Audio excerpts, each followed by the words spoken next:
Salam berjumpa kembali teman-teman sekalian, Bapak Ibu, saudara-saudaraku yang terkasih. Pada kesempatan ini saya mengajak kita kembali lagi untuk mempersiapkan sedikit waktu kita mendengarkan sabda Tuhan yang kita ambil dari Penginjil Matius bab 21 ayat 23 sampai 27. Pertanyaan mengenai kuasa Yesus. Lalu Yesus masuk ke bait Allah, dan ketika ia mengajar di situ, datanglah imam-imam kepala serta tua-tua bangsa Yahudi kepadanya dan bertanya, "Dengan kuasa manakah engkau melakukan hal-hal itu? Dan siapakah yang memberikan kuasa itu kepadamu?" Jawab Yesus kepada mereka, "Aku juga akan mengajukan suatu pertanyaan kepadamu, dan jikalau kamu memberi jawabannya kepadaku, aku akan mengatakan juga kepadamu dengan kuasa manakah aku melakukan hal-hal itu. Dari manakah baptisan Yohanes? Dari surga atau dari manusia?" Mereka memperbincangkannya di antara mereka dan berkata, "Jikalau kita katakan dari surga, ia akan berkata kepada kita, 'Kalau begitu, mengapakah kamu tidak percaya kepadanya?' Tetapi jikalau kita katakan dari manusia, kita takut kepada orang banyak, sebab semua orang menganggap Yohanes ini nabi." Lalu mereka menjawab Yesus, "Kami tidak tahu." Dan Yesus pun berkata kepada mereka, "Jikalau demikian, aku juga tidak mengatakan kepadamu dengan kuasa manakah aku melakukan hal-hal itu." Demikianlah sabda Tuhan, terpujilah Kristus. Bapak, Ibu, saudara-saudari, teman-teman sekalian yang terkasih, Penginjil Matius yang telah kita dengarkan tadi menampilkan kepada kita berkaitan dengan sebuah pertanyaan yang disampaikan oleh imam-imam kepala serta tua-tua bangsa Yahudi kepada Yesus berkaitan dengan kuasa yang dimiliki Yesus. Dengan kuasa manakah engkau melakukan hal-hal itu? Hal-hal itu mungkin merujuk kepada bentuk pengajaran Yesus yang penuh wibawa, Yesus yang mampu melakukan tindakan pengusiran roh jahat, menyembuhkan orang sakit, menyembuhkan orang buta, menyembuhkan orang lumpuh, membangkitkan orang mati, dan sebagainya. Yang semuanya itu tidak dapat dilakukan oleh orang biasa, termasuk ahli-ahli Taurat itu ya, atau tua-tua bangsa Yahudi itu, imam-imam kepala itu. Mereka tidak dapat melakukannya. Oleh karena itu, mereka bertanya kepada Yesus, "Dan kuasa manakah engkau melakukan semuanya itu?" Tetapi yang menarik, ternyata Yesus tahu apa yang menjadi pikiran mereka atau apa yang menjadi motivasi mereka mengajukan pertanyaan. Yesus tidak memberikan jawaban, tetapi bertanya balik kepada mereka berkaitan dengan kuasa yang dimiliki oleh Yohanes Pembaptis, teristimewa tindakan pembaptisan tobat yang dilakukan oleh Yohanes. Jadi Yesus bertanya, "Aku juga mengajukan suatu pertanyaan kepadamu. Dari manakah baptisan Yohanes?" Di sini sebuah pertanyaan problematis disampaikan oleh mereka, sebab imam-imam kepala dan tua-tua bangsa Yahudi itu tidak mengakui baptisan Yohanes itu dari Allah, atau tidak memberikan respek terhadap baptisan tobat yang diberikan oleh Yohanes.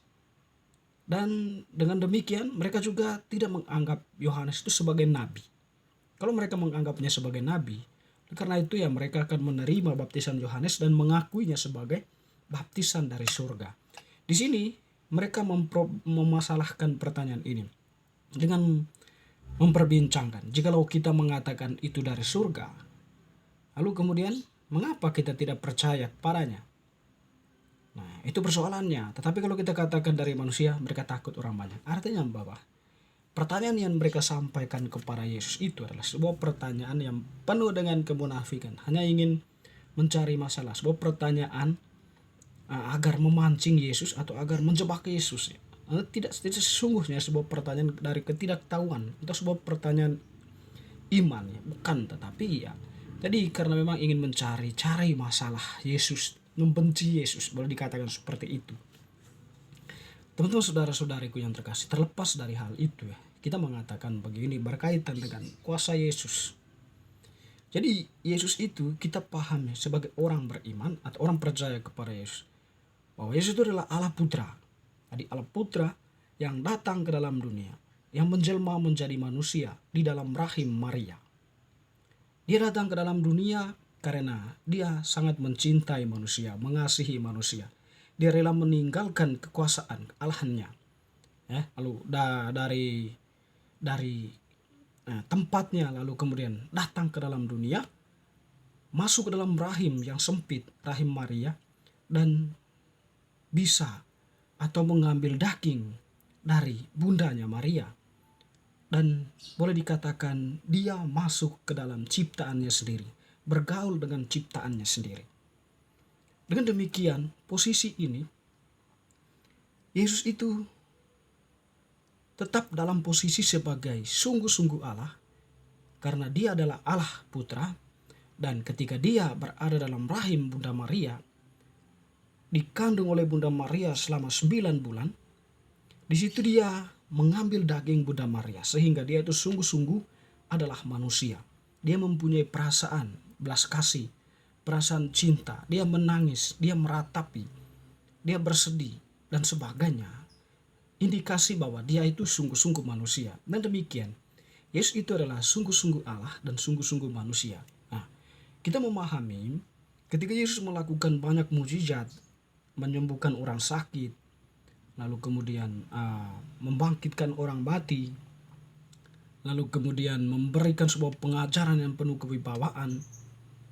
Karena memang yang di sana yang bekerja itu adalah Allah sendiri. Atau Yesus menunjukkan dimensi keilahiannya di situ. Dengan demikian, dari manakah kuasa Yesus itu? Ya, Allah sendirilah yang berkarya, yang bekerja. Yesus itu adalah Allah Putra yang berkarya, yang bekerja di tengah manusia. Allah yang nyata, yang dilihat oleh manusia. Nah, tentu di sini juga ya, melalui kuasa itu yang dibuat oleh Yesus, melalui tadi itu ya, mujizat-mujizat yang dibuat oleh Yesus itu, sekaligus mau menunjukkan sebenarnya kepada manusia bahwa Allah itu sedang berada dalam dunia dan mengajak manusia untuk percaya kepadanya. Allah tidak hanya mengajarkan sesuatu kepada manusia, tetapi juga dia sungguh bertindak. Ya, dengan demikian Allah itu adalah Allah yang hidup di tengah kehidupan manusia, yang menyertai manusia, yang senantiasa berbicara kepada manusia. Dan ketika dia melakukan banyak hal di luar dugaan manusia, di luar kemampuan manusia, sesungguhnya di situ dia menunjukkan bahwa dia itu Allah yang menjelma menjadi manusia. Mungkin tadi imam-imam kepala dan tua-tua bangsa Yahudi memahami ya, Yesus itu adalah Mesias, kepenuhan janji Allah yang sudah datang. Tetapi mereka mungkin ya tidak mau menerimanya atau tidak mau mengakuinya itu. Ya, sehingga tetap menjadi sebuah persoalan untuk mereka ya, bahwa Yesus itu adalah orang biasa ya, yang merongrong kekuasaan mereka, yang berusaha untuk membelokkan apa yang menjadi rancangan-rancangan mereka, ya, meruntuhkan kerajaan yang mereka bangun. Ya, dengan demikian mereka tentunya sangat membenci Yesus. Apalagi Yesus sering beberapa kesempatan mengkritik cara hidup mereka, lalu kemudian mengoreksi ya, cara berpikir mereka dengan sebuah pemikiran yang memang masuk di akal manusia ya.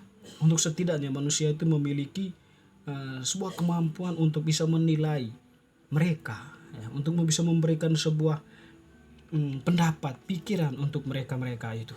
Nah, di sini tentunya apa yang dilakukan di sini ya sangat mengganggu mereka ya, sehingga dalam kesempatan-kesempatan tertentu mereka menyerang Yesus dengan pertanyaan-pertanyaan seperti itu.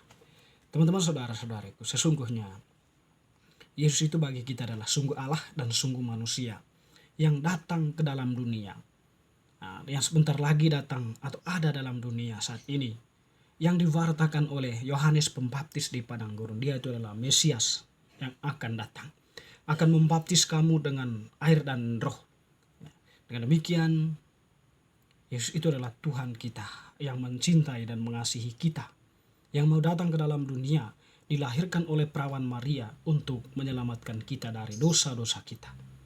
Semoga bacaan hari ini meneguhkan iman kita dan momen penantian kita tetap dalam penuh dengan kesukacita yang dalam iman, agar penantian kita penuh makna. Amin.